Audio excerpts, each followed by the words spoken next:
Imaginez-vous seul, chez vous, une ombre inquiétante se dessine soudainement contre votre fenêtre. Mais ce n'est que le début. Chaque nuit, les bruits se rapprochent. Au début, ce n'était que de simples craquements dans les murs, faciles à ignorer. Puis, petit à petit, les murmures sont apparus.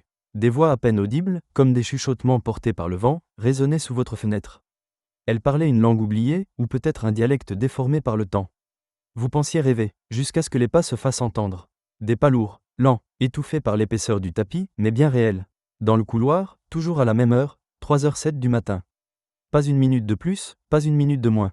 Votre sommeil devient un souvenir brumeux, votre regard est cerné, vos journées sont hantées par des sursauts et des silences trop profonds. La paranoïa s'installe, vous vérifiez toutes les serrures. Vous laissez la lumière du palier allumée. Vous commencez à enregistrer la nuit avec votre téléphone. Rien de concluant, sauf ce souffle que vous entendez en fond, quand vous rembobinez l'audio à pleine vitesse. Comme si quelqu'un respirait juste derrière vous. Alors, une nuit, vous décidez de mener l'enquête. Torche à la main, cœur battant à la limite de la rupture, vous suivez les bruits. Ils mènent jusqu'à une pièce que vous n'avez jamais vraiment inspectée, le grenier. Poussiéreux, oublié, une odeur d'encens et de cire ancienne flotte dans l'air. Au fond de la pièce, recouvert d'un drap jaune fané, un miroir. Pas n'importe lequel, massif, encadré de bois noirci par le temps, gravé de symboles familiers et pourtant inconnus. Il appartenait, vous le découvrez dans un vieux carnet, à votre arrière-grand-mère. On disait qu'elle parlait aux morts. Vous vous approchez, et votre reflet ne vous renvoie pas tout à fait vous. Derrière vous, dans le verre, des visages. Flottants, tristes, éthérés, vos ancêtres, prisonniers. Le miroir, relique d'un rituel interrompu, les alliés à votre lignée. Ils tentent de vous parler.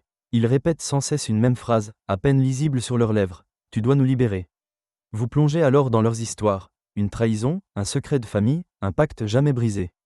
À mesure que vous reconstituez les fragments de leur mémoire, les voix s'intensifient, les objets dans la maison se déplacent seuls, les lampes clignotent à chaque bonne réponse. Jusqu'au moment où vous comprenez. Une dernière étape, un dernier mot à prononcer, une vérité à accepter. Vous le faites, et dans un souffle d'air glacial, le miroir se brise.